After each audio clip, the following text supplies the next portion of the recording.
લક્ષ્ય ન્યૂઝ, એક નજર, એક લક્ષ્ય. થરાદમાં પંડિત દીનદયાલ આવાસના મકાનોની ગ્રાન્ટ કોન્ટ્રાક્ટર ઘોળીને પી ગયા. થરાદમાં પંડિત દીનદયાલ આવાસ યોજનાના મકાનના કોન્ટ્રાક્ટરોની બેદરકારી આવી બહાર. કોન્ટ્રાક્ટરના ઘરે રોજ દિવાળી, જ્યારે ગરીબોના ઘરે હોળી જેવો માહોલ. કોન્ટ્રાક્ટર દ્વારા એવું કહેવામાં આવ્યું કે તમારા પોતાનું ઘરનું લોખંડ નાખવું પડશે, ત્યારે આ ગરીબ લોકો પોતાના ઘરનું બે ભારી લોખંડ આપ્યું છે. કોન્ટ્રાક્ટર કામ પૂરું ન કરતા મકાન માલિકો પોતે હાથ ચણતર કામ પોતે કરે છે પોતાના રૂપિયે.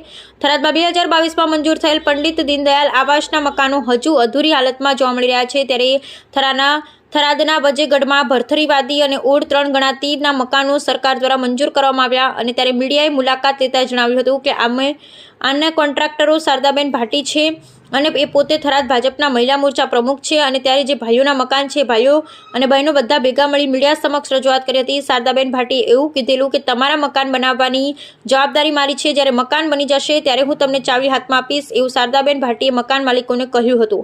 ને જોવા જઈએ તો 2022થી અત્યારે 2025 ચાલી રહ્યું છે, તો હજુ સુધી આ મકાનોનું કામ પૂર્ણ કરેલ નથી. અને રહીશો દ્વારા એવું પણ જણાવવામાં આવ્યું હતું કે અમે 1,20,000 રૂપિયા શારદાબેન ભાટીને આપ્યા, હજુ સુધી મકાનની છત પણ ભરાણી નથી. ત્યારે અમુક લોકોનું એવું કહ્યું કે અમારા ઘરેણા વેચી અને રૂપિયા આપ્યા, પણ હજુ સુધી એમનું કંઈ દેખાતું નથી. અમારી બેંક ખાતાની બુકો પણ શારદાબેન ભાટી જોડે છે. અને મકાન માલિકો દ્વારા એવું પણ કહેવામાં આવ્યું હતું કે બેન મકાન ક્યારે પૂરા થશે? ત્યારે શારદાબેન ભાટી દ્વારા કહેવામાં આવ્યું દિવાળીના ફટાકડા આપણે આ મકાન ઉપર ફોડીશું. તો હજુ સુધી 2-3 દિવાળી જતી રહી, ફટાકડા તો ફૂટશે, પણ આ મકાન જોઈને હોળી જેવી હાલત જોવા મળે છે. ત્યારે ગરીબ પરિસ્થિતિના લોકોની મુલાકાત કરતા એવું જોવા મળી રહ્યું છે કે ભાજપ મહિલા મોરચા પ્રમુખના ઘરે દિવાળી ને ગરીબ લોકોના ઘરે હોળી. જે ભાઈઓના મકાન મંજૂર થયેલ છે, ભાઈઓ અત્યારે છાપરા બાંધી રહે છે. જે જગ્યા ઉપર રહે છે, જગ્યા પર ગાયત્રીનગર સોસાયટીમાંથી ગટરની લાઈનનું પાણી આ ઝુંપડપટ્ટી વિસ્તારમાંથી નીકળે છે. ને આ ગંદુ પાણી એ જગ્યા પર બહુ દુર્ગંધ મારે છે. એના હિસાબે બહુ ઝેરી મચ્છર પ્રગટ થાય છે. ત્યારે આ લોકોમાં બીમારીનો એક મોટો માહોલ ઊભો થઈ રહ્યો છે. ત્યારે ઝુંપડપટ્ટી વિસ્તારમાં રહેતા લોકો દ્વારા હોસ્પિટલની ફાઇલો બતાવીને કહેવામાં આવ્યું હતું જો આ મકાનનું કામ પૂરું થાય તો અમે સારી જગ્યાએ રહેવા જતા રહીએ અને સારું અને સ્વસ્થ જીવન જીવી શકીએ, જેથી કરી અમારી આવનારી પેઢીમાં આવી કોઈ ઝેરી બીમારીઓ પ્રગટ ન થાય. અને આમ જોવા જઈએ તો ઝુંપડપટ્ટી વિસ્તારમાં ટોયલેટની કોઈ સુવિધા નથી. એક બાજુ ઝુંપડપટ્ટી વિસ્તારના લોકો મકાનની રાહ જોઈ બેઠા છે, કારણ કે મકાન તૈયાર થઈ જાય તો અમારે કોઈ પણ જાતનું ટેન્શન નહીં કે અમારે ટોયલેટ માટે રખડવું જવું ન પડે. અને હવે જોવાનું એ રહ્યું આ મકાનો વિશે સરકારી તંત્ર કોન્ટ્રાક્ટર વિરોધ કોઈ કાર્યવાહી કરશે કે પછી કોન્ટ્રાક્ટર સરકારી રૂપિયાને ઘોળી અને પી જશે. અને ઝુંપડપટ્ટી વિસ્તારના લોકો દ્વારા કોન્ટ્રાક્ટર શારદાબેન ભાટીને વારંવાર રજૂઆત કરતા બેન ક્યારે મકાનનું કામ પૂરું થશે? ત્યારે શારદાબેન ભાટી દ્વારા ખોટા આશ્વાસન આપવામાં આવે છે. આજ કરી કે કાલ કરી એમ અમુક દિવસ કાઢતા 2022થી અત્યારે 2025 ચાલી રહ્યું છે. ત્યારે આ 3 વર્ષમાં હજુ સુધી કોઈ સુવિધા પૂરી પાડવામાં આવી નથી. અને ગરીબ પ્રજાને સરકારી લાભ મળે છે, છતાં વચેટિયાઓ ગરીબોના હાથમાંથી પડાવી અને ઘોળીને પી જાય છે. શું આ ગરીબ પ્રજાને ન્યાય મળશે કે પછી સરકારી તંત્રના આંખ આડા કાન એવું જાહેર થશે? 22 ની અંદર આ મકાન છે બધા છે ભરથરીઓના, ઓડના અને વાદીના આ મકાન પાસ થયેલા છે. હજુ સુધી આ લોકોએ પૂર્ણ કર્યા નથી. કોન્ટ્રાક્ટર એવું કહે છે 1,20,000 રૂપિયા લેવાના છે અને 1,20,000 રૂપિયામાં હજુ સુધી મકાન પૂર્ણ કર્યા નથી. આ લોકોને એવું કીધેલું છે કે અમે આ મકાનની તમને ચાવી આપશું. કયા વર્ષની અંદર? 2022 થી કરીને 2025 ચાલે. હજુ સુધી કોઈ કાંઈ મકાનનું કામ પૂર્ણ કરેલ નથી અને એમને એમ કોન્ટ્રાક્ટર આ લોકોને રખડાવે. ઓકે સાહેબ, આ મકાન તમારું ક્યારથી બન્યું? મકાન સાહેબ મારે ગણો કે 2022માં તમારે પ્લોટ આપ્યો. શારદાબેન ભાટીએ શું કીધેલું કોન્ટ્રાક્ટર? શારદાબેને તો કીધું છે કે તમને મકાન તૈયાર કરીને આપશે ને તમને ચાવી તમારા હાથમાં આપશે. અમે કોને કઈ જ્ઞાતિના મકાન આવેલા છે? આમાં ભરતરીસિંહ, પછી વાદીસિંહ અને કોડસિંહ. હજુ સુધી મકાનનું કામ પૂર્ણ કરેલું નથી. એકે મકાન નથી જો આગળ પાછળ ગણો કે 4-8 મકાન ભરવાના છે, બીજા બાકી છે. બરાબર.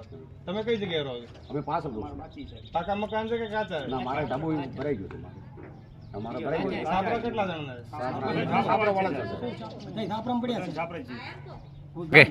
શું આ મકાનનું કેટલું બજેટ પાસ થયેલું હતું તમારા મકાનનું?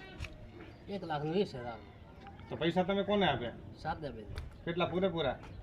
અડધા થોડા બાજી છે ને અડધા આલી છે એમ. શારદાબેન તમે શું કીધેલું? લાખ આલેલા, બીજા બાજી. લાખ તમે આલેલા એ થોડા બાકી છે. કેટલા ટાઈમમાં પૂરું કરવાનું કીધું હતું? 2022માં ચાલુ કર્યા. એક મકાનના કેટલા રૂપિયા પાસ થયેલા? 1,20,000. એ 1,20,000 મળી ગયા તમને? લાખ મળે. શારદાબેનને કેટલા આપ્યા? લાખ આપી દીધા. હજુ સુધી કામ પૂર્ણ થયું નથી. જ્યારે આ કામ ચાલુ હોય તમારા મકાનનું એ ટાઈમે તમે બાજુમાં ઉભા રહો છો કે નથી ઉભા રહેતા? બરાબર. લોખંડ કયું વાપરે છે, સિમેન્ટ કયું વાપરે, રેતી કયું વાપરે, એ તમને ખબર છે? બધી આ પડી લાવીને વાપરે તો તમે તમારા ઉપર લ્યો છો કે શારદાબેન ભાટે પોતાની રીતે વપરાવે છે? જીવોની રીતે વપરાવે. તમને કોઈ ખબર હોતી નથી. સાહેબ મને તો કોઈ ખબર નથી પડતી. આવી ભોળી પ્રજાને કોન્ટ્રાક્ટરો છેતરી હા અને માણસોને મજૂરી કરતા માણસોને બરાબરના રૂપિયા ઘોળીને કોન્ટ્રાક્ટરો પી જાય છે. પી જાય છે સાહેબ. આપણે જે ઓલા મકાન જોયા હતા એ લોકો, આ લોકો મકાનવાળા જે ભાઈ છે એ બધા અહીંયા રહે છે અને બધાના છાપરા બોધેલા છે. જો કે 2022ના મકાન જે મંજૂર થયેલા છે, 2025મું ચાલે, હજુ સુધી મકાન મંજૂર થયા નથી. આજુબાજુ ચારે તરફ ગટર છે. નાના નાના બાળકો બીમાર પડે છે, આ લોકો ગરીબ પ્રજા છે, આ લોકોનું શોષણ પૂરેપૂરું થાય છે. અને જો મકાન તાત્કાલિક ધોરણે એ લોકોના પૂરા કરવામાં આવે તો આ લોકોને સારી સુવિધા મળી રહે અને તંદુરસ્ત જીવન જીવી શકે એવી છે. કાકા તમારું મકાન છે ત્યાં આગળ? હા મકાન પૂરું થઈ ગયું છે? એમને ભેતરું કાઢી પડ્યું. શું કહે છે કોન્ટ્રાક્ટર બેન? કોન્ટ્રાક્ટ ભાઈ 2022માં ચાલુ કર્યા, બાઈકો જવાબ દેતી કરતી નથી. હજુ સુધી મકાન ના હજુ સુધી નથી કરતા. મખર ખાઈ છે. લાવો હું ભાષણ બોલો એમાં બોલો તમે તમારા રાહ અંદર લીધો. અમારો મકાન 2022માં બંધ પડ્યા, બાઈ કરતી નથી. શારદાબેન છે ને હા હા કોઈને જવાબ દેતી નથી. તમે ફોનમાં રેકોર્ડિંગ કરી દો મારો બરાબર. આ મચ્છર ખાઈ જાય છે, આ મચ્છર ખાઈ જાય છે.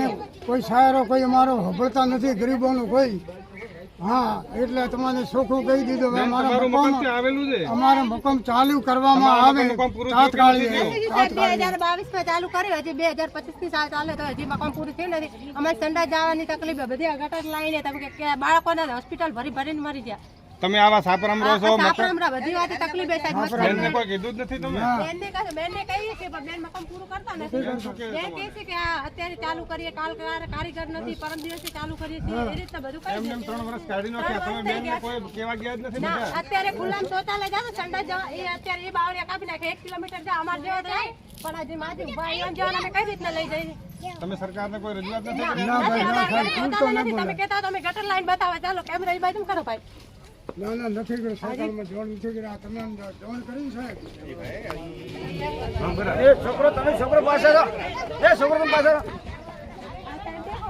અત્યારે મારા ઘરથી ગટર નીકળી સોસાયટી દેખો પાડે.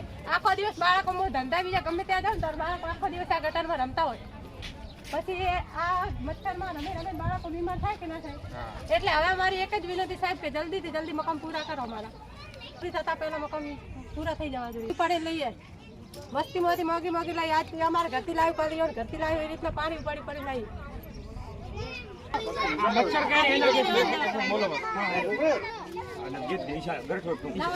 સાહેબ ગટરના હિસાબે આ લોકોના બાળકો બીમાર પડ્યા છે અને બધા લોકોની ફાઇલો છે નાગ્યા હોસ્પિટલની. બધાના નાના નાના છોકરા છે ગટરના હિસાબે બીમાર પડે છે, છતાં પણ મકાનનું કામ પૂર્ણ કરેલ નથી.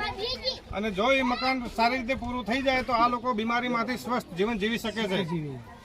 એટલી બહુ બધી બીમાર પડી હતી, દવાખાને જવાના પણ પૈસા નતા, એટલી બીમાર પડી હતી સાહેબ. તો હવે એમને કહો કે જલ્દી જલ્દી મકાન પૂરા કરશે. બધા અત્યારે છોકરા બીમાર થાય છે. શું નામ છે ભાઈ તમારું? મારું નામ જગદીશભાઈ. જગદીશભાઈ, આ ગટર લાઈન ચાલે છે, તમે શારદાબેન ભાટેને મકાન વિશે કોઈ કીધેલું નથી? કોઈ કીધું નથી છે. બરાબર. તમારે આ મકાનના ત્યાં બેસવું છે, બરાબર, સ્વસ્થ જીવન જીવવું છે, આ ગટર લાઈન માંથી નીકળવું છે, તો તમે શારદાબેન ભાટીને કોઈ રજૂઆત કરી નથી? તો શું કરી છે પણ હવે કાંઈ નથી કે આ ફાઇલો છે ને લઈને ઉભા છો? આ ફાઇલ છે, આ જે ગટર લાઈન હેડે હા, આ બધી એના મચ્છરના બધા બાળકો છે એના હિસાબે બીમાર પડે છે. આ બધા પોણી જે મચ્છર કેળે એના હિસાબે બધા થાય બીમાર.